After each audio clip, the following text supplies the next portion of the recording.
Welcome to this video series on aptitude presented by Mentors for IAS in association with Bangalore IAS Academy and Namak APSC.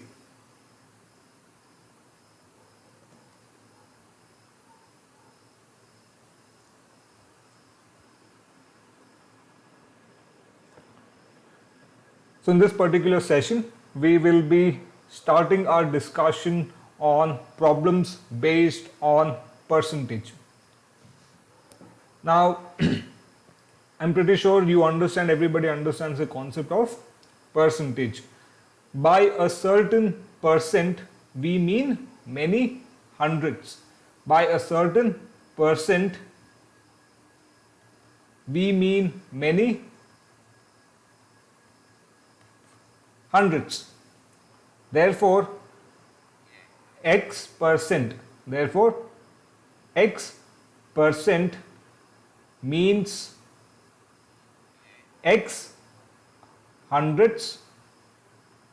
Therefore, X percent means X hundreds, which is written as X percentage. Now, to express X percent or X percentage as a fraction, to express X percentage as a fraction, we write X percent as X by 100. To express X percentage as a fraction, we will write X percentage is equal to X by 100.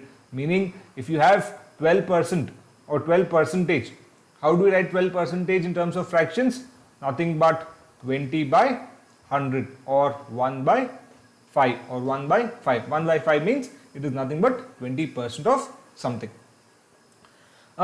Next, if you have a fraction, say for example, now you have AB, take AB.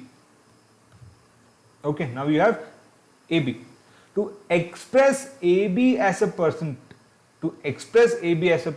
how do we do that? To express AB as a percent, we will take AB into 100. This will give us the percentage. To express a fraction as percentage, we will multiply it by 100. So if you have AB, it is AB into 100, which is nothing but 100A by B percentage. Thus, if you have 1 by 4, I told you 1 by 5 is 20%. How is it 20%? 1 by 4 into 100. I told you earlier, right? 1 by 5 is nothing but 20%. So if you have fractions, if you want the percentage, then we multiply it by 100. So it is 1 by 4 into 100. 4 25s are 100. It is nothing but 25%. It is nothing but 25%. So I hope this is clear. Okay, this is nothing but your simple concept of percentage, which everybody obviously knows. Now coming to your examination point of view. Now problems on percentage is a very common topic. You may directly get problems on percentage or included in other concepts. Percentage may be included, say for example, you can have percentage in problems on time and work, you can have percentage in problems on time, speed and distance, whatever it is, percentage can be included in it. But this particular topic is very important if you have to solve problems on profit and loss. Before we are able to move on to problems on profit and loss, you should be thorough, you should be able to solve problems when it comes to percentage. If not, it will be difficult. Sometimes you may have problems straight away based on percentage itself. That is also possible. Now, since this particular session is on problems based on percentage, when it comes to such problems, what are the different kinds of problems that you might get? Okay, so when it comes to problems on percentage, generally you have problems such as the percentage increase or decrease, the percentage increase or decrease, you have problems on results on based on population, results on population, or results on depreciation, or results on depreciation. These are the different sets or different categories of problems that you can have under percentage. But generally it is always based on percentage increase or percentage decrease. Generally all the problems based on percentage is always on percentage increase or percentage decrease. Say for example, if the price of a commodity, okay, if the first case is if the price of a commodity increases by R%, if the price of a commodity increases by R%, then the reduction in consumption so as to not increase the expenditure, what will it be? This is nothing but R divided by 100 plus R into 100%.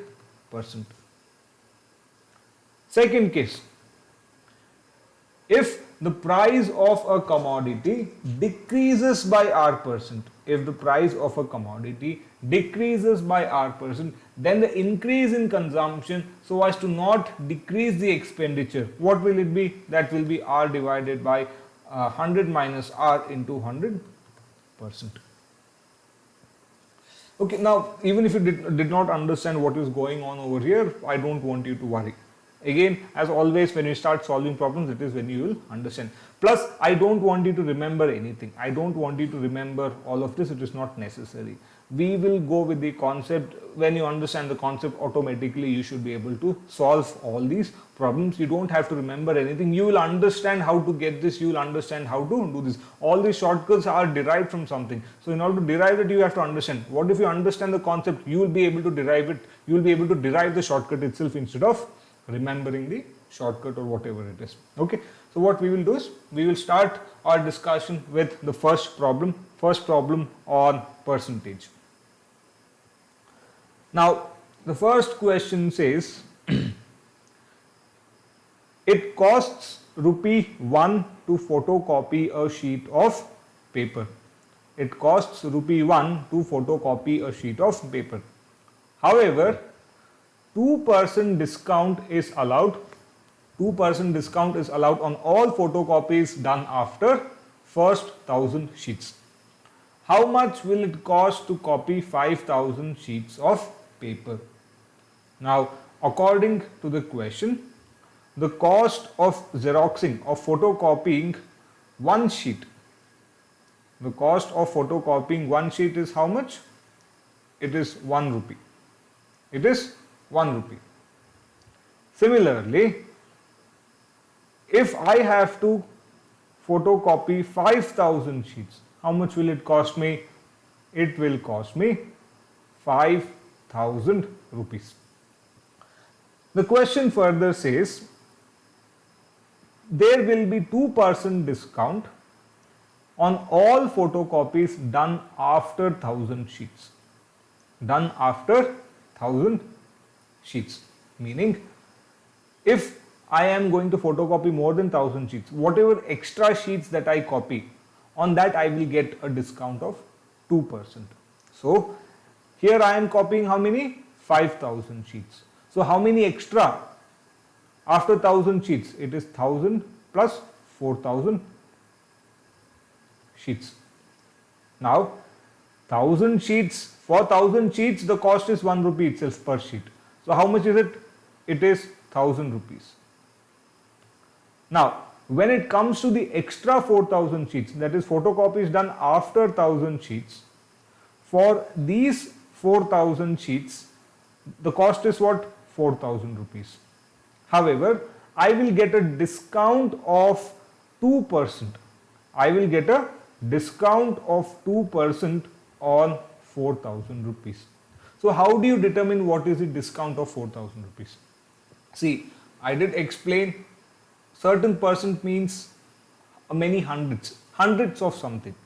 So what we will do is, or what 2% discount means is that if the cost is 100 rupees, I will get a discount of 2 rupees. What 2% discount means is, If the cost is 100 rupees, the discount is 2 rupees. Then what if the cost is 4000 rupees? What will be the discount? What will be the discount?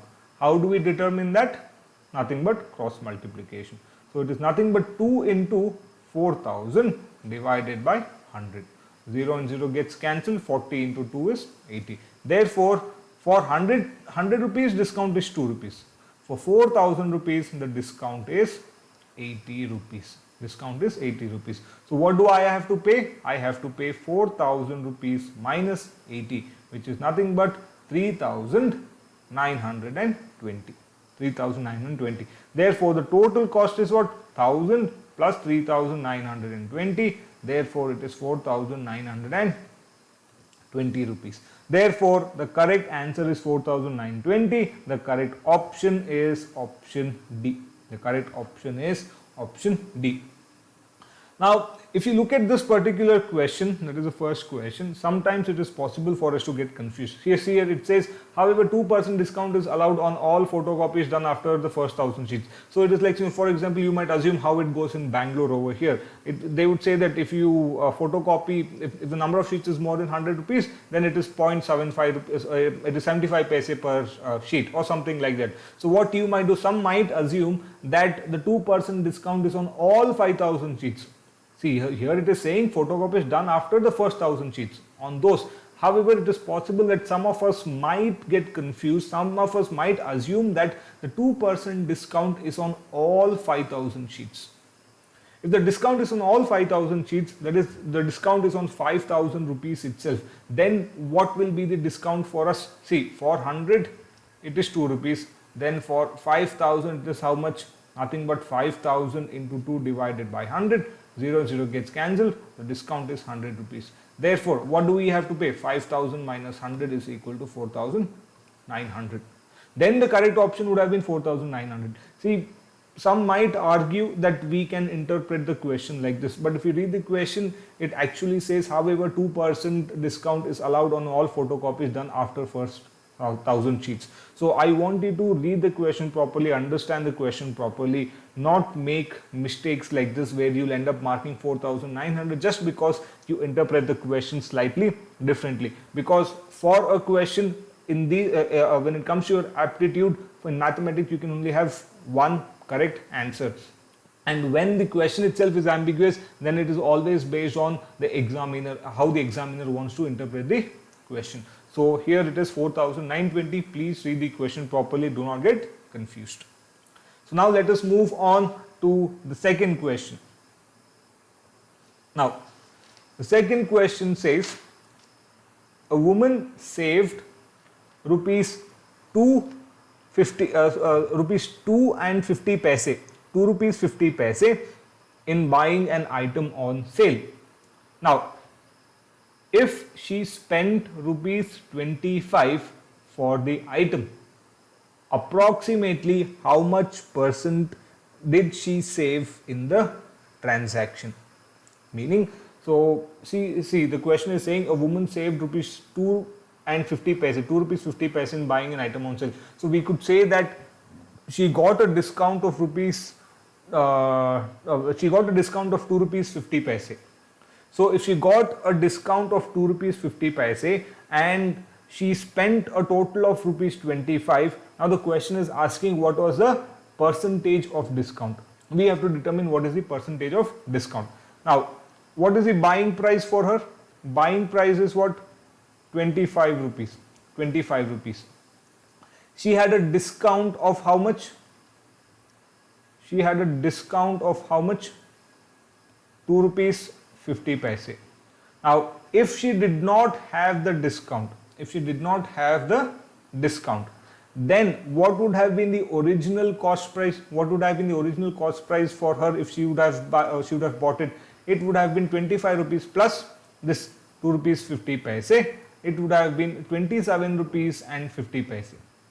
That would have been the cost. Meaning, she got a discount of 2 rupees 50 paise on 27 rupees 50 paise. So what was the percentage of discount? What was the percentage of discount? So what do we do here? we will consider 27 rupees 50 paise to be 100%. If 27 if 27 rupees 50 paise is 100%, then the discount of 2 rupees 50 paise is what percentage of that? Is what percentage of this? What will we do? Cross multiply. So it is 2 rupees 50 paise into 100 divided by 27 50 paise. What will I do? I will write it as 25 into 100 divided by 275. Now 25 tens is 250. 250 plus 25 is 275. So obviously it is nothing but 25 11 times. 11 times it is 25 11s are, it should be 275. So what do we get? We get 100 by 11. Now here if you look at the options, nothing is in terms of 100 by 11%. Okay, plus the question says approximately. Okay, so we have to find out the approximate discount. So we will go for division. We will go for division over here. Okay, so 100 by 11. So 11 nines are 99. So we have 1 again. Okay, so now it is again 9. Okay, so it is 9.09, meaning what? It is like 9.1%. So can I say it is approximately equal to 9%? Because we have an option, that is option B, that says it is equal to 9%. Therefore, the discount of 2 rupees 50 paise that she got on 27 rupees 50 paise is 9%, approximately 9%. That is why she was able to buy that item for rupees 25. Therefore, the correct option is 9%. The correct the correct answer is 9. The correct option is B. Answer is 9%. So now let us move over to the third question. See, all these questions actually don't take so much of time. It is only because I am explaining so much, we are taking so much of time to solve every problem. With practice, obviously, when you start understanding the problems, it will take much less time. Next question. Question number 3. Now, what does question number 3 say? Question number 3 says, how many liters of pure acid are there in 8 liters of a 20% solution? How many liters of pure acid are there in 8 liters of a 20% solution? Okay, so total quantity is what? Total is what? 8 liters. We have a total of 8 liters over here. Now the question is saying, out of this total quantity of 8 liters, 20% is acid. How many liters of pure acid are there in 8 liters of a 20% solution? What this 20% solution means? Out of this 8 liters, 20% is acid. So the question wants not in percentage but in terms of liters, what is the content of acid or what is the quantity of acid in this solution. So if 8 liters is 100%, if 8 liters is 100%, in this 100%, 20% is acid. So what is that? 20%. What is that? 20%. Now again we will simply cross multiply. So 8 into 20 divided by 100. 0, 0 cancel. 2 5s are 10. 2 5s are 10. So what do we get? We get 8 by 5. We get 8 by 5. So we have to now find out 5. So 5 1s are 5, 3, 5 6 are 30. 5 6 are 30. So what is the content or quantity of acid?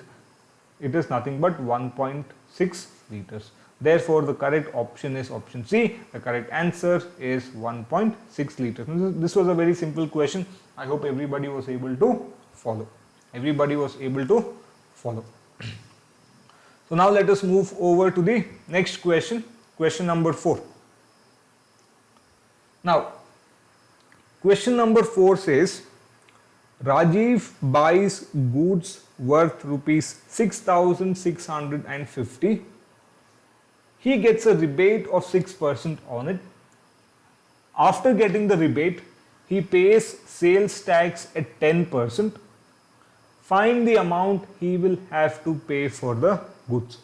So what is the question wanting? The question finally wants what is the amount of money Rajiv spends on that particular good that he's actually or the goods that he is going to buy. Now the question says the cost price of the goods. The cost price of the goods is what? It is 6,050 rupees. It is 6,050 rupees. Now the question further says he gets a rebate of 6%. Rebate means refund. Rebate means refund. So 6% of the cost price is refunded to him. See, you can actually take it as discount itself. In these type of questions, you can consider rebate as discount itself. But the correct meaning is refund. No, sometimes you have this cashback offer. So this cashback offer is upfront. Whenever he buys, he will get that 6%. He'll get that 6% of that 6,650 back. So it is as good as discount itself. So here we will consider rebate as 6% discount. So on the cost price of 6,650 rupees, he gets a rebate or he gets a discount of 6%. He gets a discount of 6%. So we'll have to subtract that 6% discount and then we'll have to identify, we'll have to determine the buying price. On that buying price, he will pay a tax of 10%. So on that we will have to add that 10% tax. That is how we'll be able to determine what is the final price that he pays for the goods. So this is the cost price 6,650. On this 6,650 he gets a discount of 6%. Meaning what? 6,650 is 100%.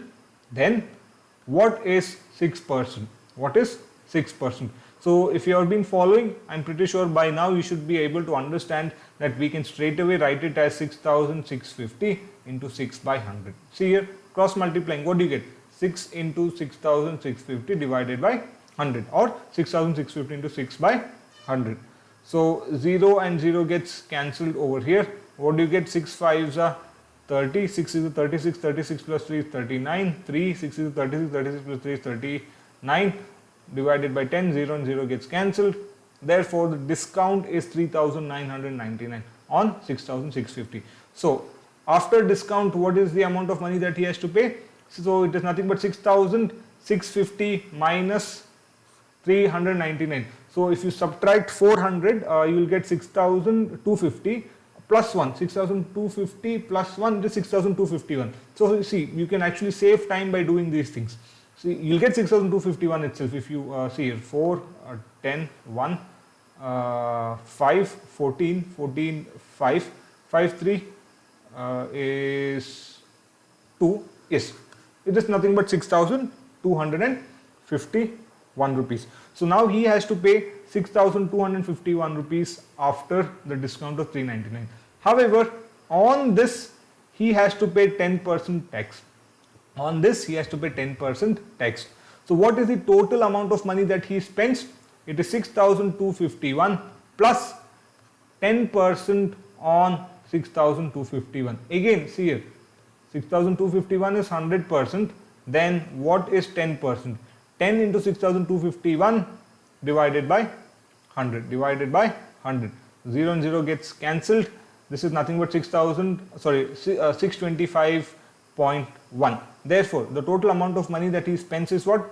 6,251 plus 625 rupees, 625.1 rupees. So we'll just have to take the sum over here. However, we don't have to add it. If you look at the answer over here, this is the only option with decimal 1. So it has to be option A itself, but just for our satisfaction. Okay, so 1, 5 plus 1, 6, 7, 8, 6. Yes. Therefore, the correct option is option A. The correct answer is 6,876.1 rupees. So I hope you've understood this question. Let us now move over to the next question, that is question number 5. Now, what does question number 5 say? Question number 5 says, when 15% is lost in grinding wheat, a country can export 30 lakhs tons of wheat. On the other hand, if 10% is lost in grinding, it can export 40 lakh tons of wheat. Then what is the production of wheat in the country? What is the production of wheat in the country? Now this particular question is a bit tricky. Okay, so I will explain how to solve these kind of problems. So what I am going to do is that I am going to assume let X be the total production. Let X be the total production of wheat in lakh tons. So what does it mean? We have to determine the value of X. Now based on the question, when there is 15% loss on X, 15% loss of X, the country is able to export how much? 30 lakh tons. When there is a loss of 10% on X, the country is able to export how much? 40 lakh tons. So, if you take the difference between them, what does this mean? The difference amounts that 5% of X, 5% of X actually gives rise to 10 lakh tons. See, you can't take 15% of X is equal to 30. It doesn't mean that 15% is 30, then X is 100%, then you can actually determine the value of X. No. There is 15% loss on X. That gives us the ability to export 30 lakhs. That does not mean that 15% itself is 30 lakhs. Similarly here, 10% itself does not mean that it is 40. See, in that case, 15% is 30, then 10% should have been less than 30. But what is it saying? 10% is 40 lakhs. Okay, so 15% of X is not 30 lakhs. Similar, 10% of X is not 40 lakhs. But if you take the difference between them, then it will give us 5% of X is equal to 10 lakhs. 5% is equal to 10 lakhs, because that difference of 5% is increasing our capacity to export by 10 lakhs. Meaning what? 5% is equal to 10 lakh tons. Then 100% is equal to how much? It has to be X. I hope you understood. See, if 15% is 30 lakhs, then 10% has to be lesser than 30 lakhs, but 10% is 40 lakhs, so that cannot be the case. That is why we are taking the difference. So 5% is now giving rise to that difference of 10 lakhs, then 5% has to be 10 lakh tons, then what is 100%? 100% has to be X. Now we will cross multiply. What will we do? We will get X is equal to 10 into 100 by 5. 5 2s are 10, 2 into 100 is 200. Therefore, X is what? X is 200 lakh tons. X is 200 lakh tons. Therefore, the correct answer is 200 lakh tons. The correct option is option C. It is option C. Let us move over to the next question now. Question number 6. Now, question number 6 says, an agent gets a commission of 2.5% on the sales of a cloth. If on a certain day he gets rupees 12.5 as commission, what is the cloth sold through him on that day? What is the cloth sold by him on that day? What is the worth of that cloth which is sold by him? The cloth sold through him on that day is worth what? Okay, so it is through him. Okay, I hope you understood the question now. So what the question is saying that an agent gets a commission of 2.5% on the cost of the cloth. Meaning, if he sells a cloth of 100 rupees, he will get a commission of 2 rupees 50 paise. 2 rupees 50 paise. But here he is getting a commission of 12 rupees 50 paise. Then what is the cost of the cloth that he has sold on that particular day? So it is very simple, right? If he sells cloth of 100 rupees, that is 100%, he gets a commission of 2 rupees 50 paise or 2.5%. Then how much cloth cost, what is the worth, what is the cost of the cloth that he has to sell in order to get a discount of 12 rupees 50 paise. What do we do? Similar, nothing but cross multiply. So here it is all with respect to 100%. You only have to cross multiply, you should be able to get the answer or the solution. Okay, so I can write this as 100 into 125 divided by 25. 25, 5s are 125, 5 into 100 is 500. Therefore, he sells clothes worth 500 rupees. On that 500 rupees, see, on that 500 rupees, he gets 2.5% discount. 100, 0 gets cancelled. 5 into 2.5 is what? 5 5s are 25, 5 2s are 10, 10 plus 2 is 12, 1 decimal point, 12.5 rupees. Therefore, he gets a commission of 12.5 rupees if he sells clothes worth 500 rupees. For every 100 rupees, 2.5%. For every 100 rupees, 2 rupees 50 paise. If he wants 12 rupees 50 paise, we have to cross multiply. Therefore, the correct option is option B. Correct answer is rupees 500. Okay. So, here we have 3 practice questions. Again, if you understood, you should be able to solve the 3 practice questions. The answers for the 3 practice questions will be posted in the comment section. If you do have any doubts, please do write to us. We will try and we will try and clear those doubts for you. Please do practice these problems, 3 problems. So, thank you for watching. If you do like the video, please do subscribe. Please do follow us for more such videos. Thank you.